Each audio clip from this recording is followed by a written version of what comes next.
From Southern California, this is The Circle of Insight, a show about everything in psychology. Hear the latest in news and views on psychology. Our motto is simple: wherever there is psychology involved, we are there.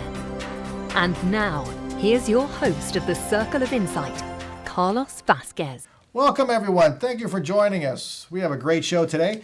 We're going to be exploring the biology and the hereditary factors of prayer and religion with Dr. Spilka. Dr. Bernard Spilka is Professor Emeritus of the Psychology Department at the University of Denver. Welcome to the Circle, Dr. Spilka. Thank you. So, I know last show we talked a lot about prayer and a lot of different aspects about prayer. Today we're going to start looking into more, how would you say, the hard science of prayer. Looking into biology and hereditary factors, maybe even about religion. So what is something that really stands out for you in regards to the biology of prayer? Well, it's not just the biology of prayer. I think we'd have to put it back in the context of religion in general. And the last I looked, there were 9 different studies looking at whether prayer is, well, let's say prayer and religion might have some kind of a genetic component. Is it strictly a product of learning in your home, or is it something beyond that?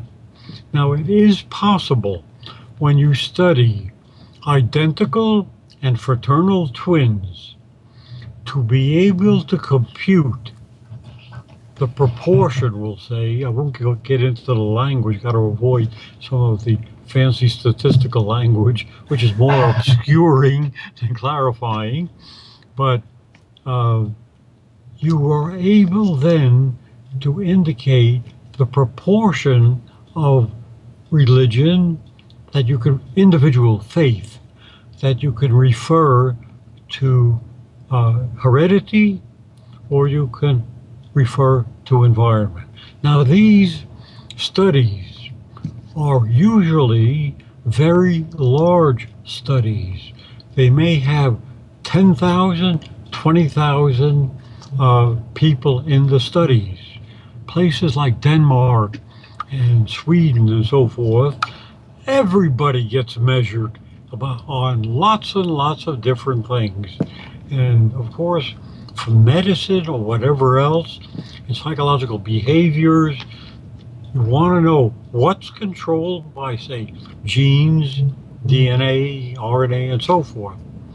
Well, in this case, in 1997, I had the good fortune to be one of a number of authors of a study which went over and reviewed 8 different studies dealing with heredity and environment, and found out that basically anywhere from about 10% to 50% of religiosity is referable to heredity.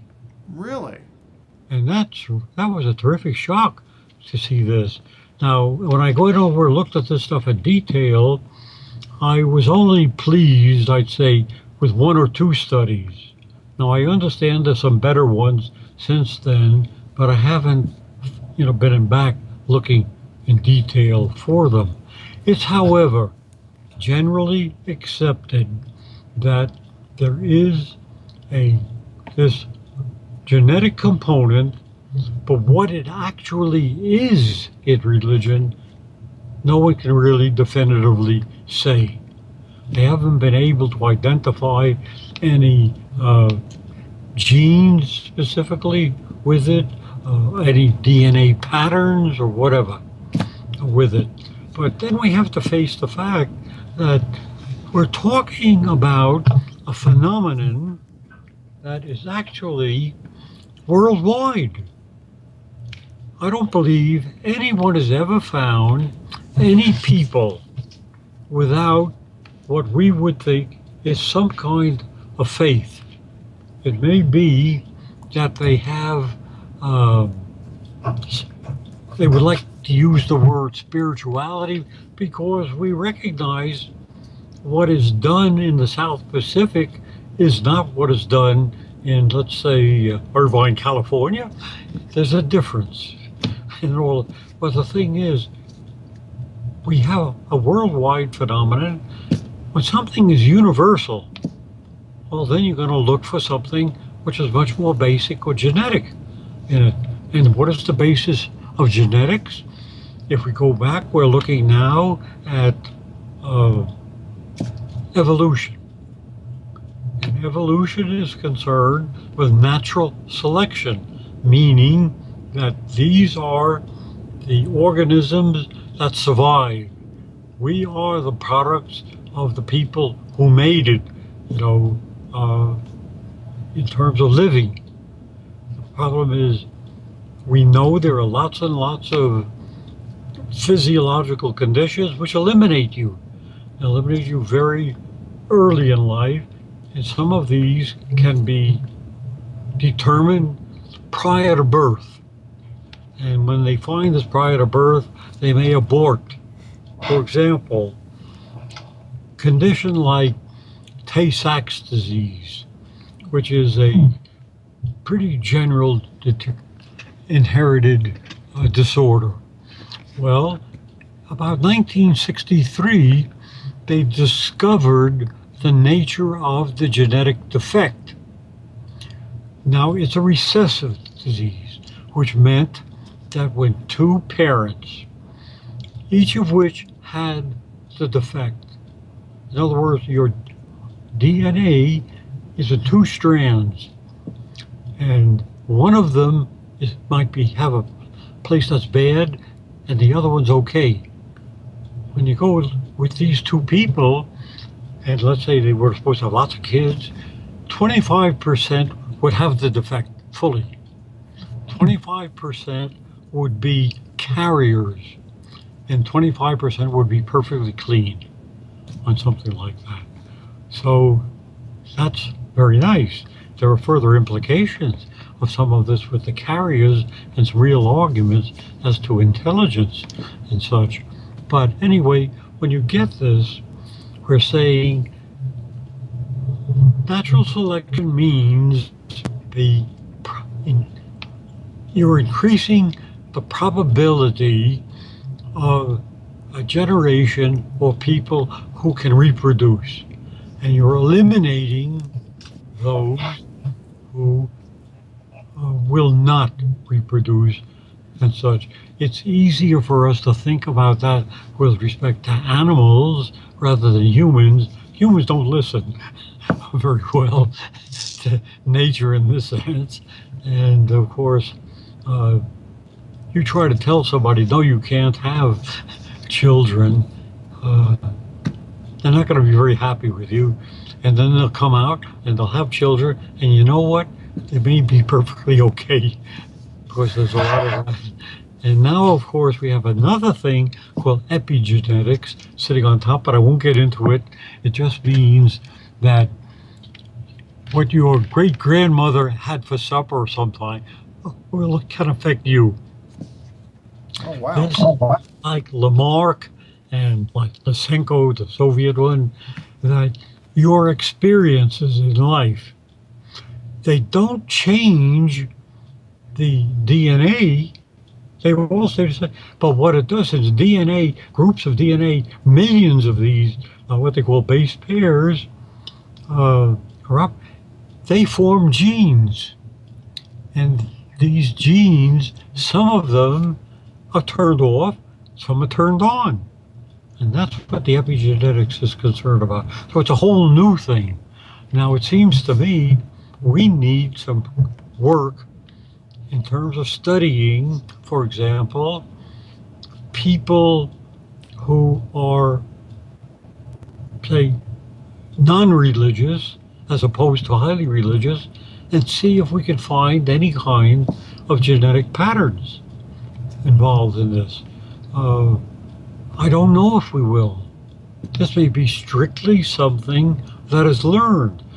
In other words, even though we're saying there's a genetic component, we don't have any idea what it is.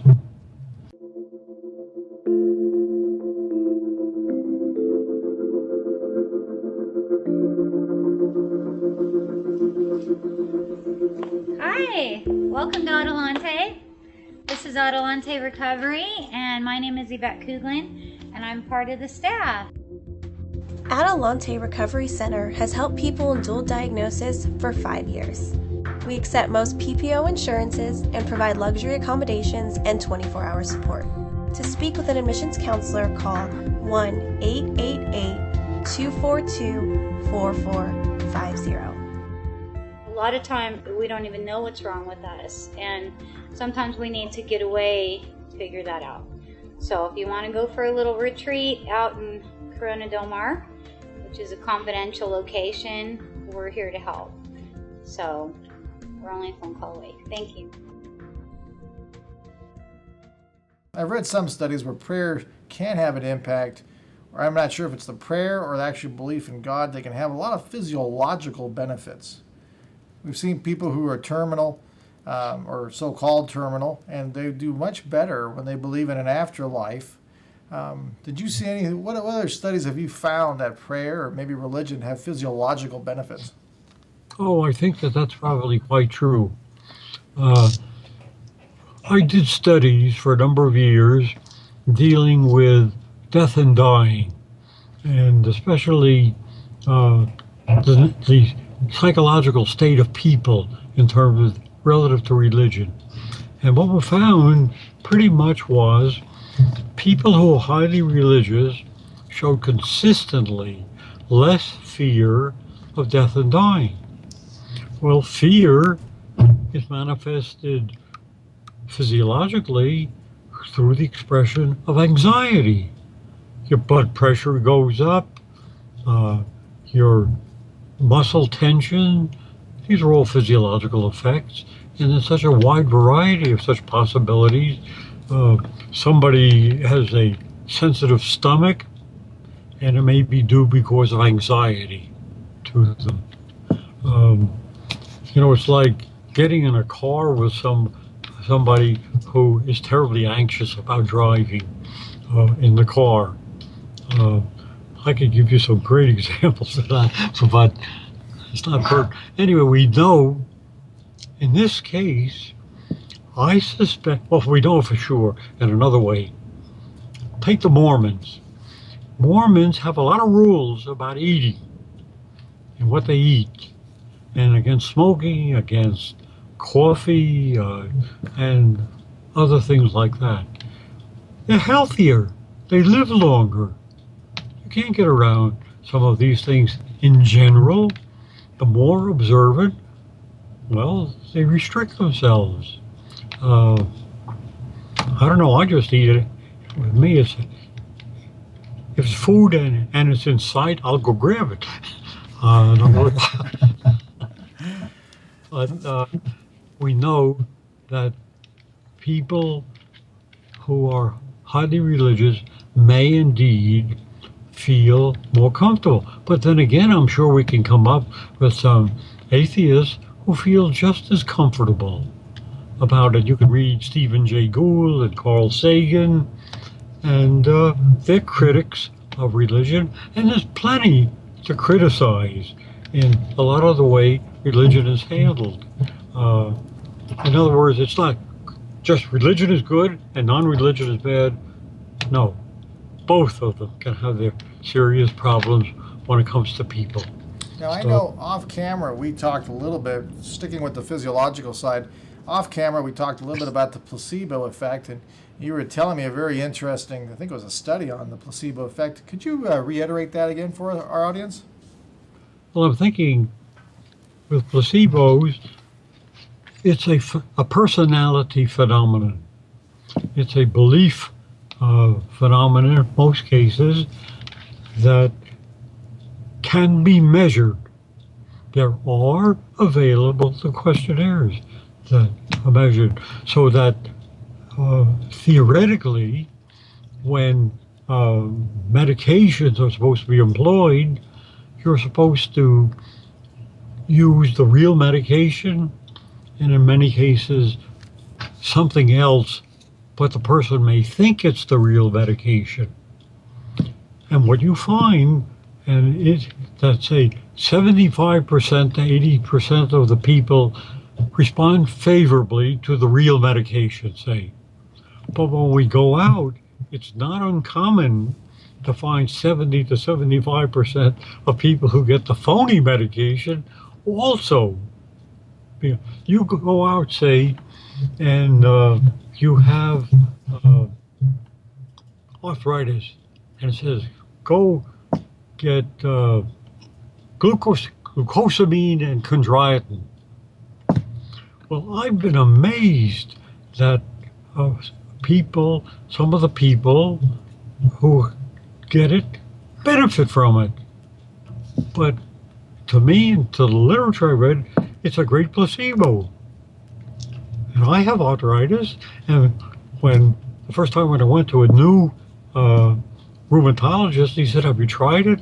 I said, "Look, if you're going to give me a placebo, make it a better one that's going to work." And he laughed because he knew, and he was being smart. He said, "Maybe with this person who walks in the door, a placebo will work." Well, I tried it. Didn't do a thing for me. But that's common. Too much knowledge can be actually a hindrance. Well, religion may act as a placebo to many people. They believe it's going to have certain effects. And that's all that matters. And That's really fascinating. So, placebo effects, physiological benefits. Nothing has proven really that prayer can cure any kind of physiological ailment or anything like that, right? it hasn't been proven, but you know that chances are, of all the people who pray, there are those who are going to physiologically benefit.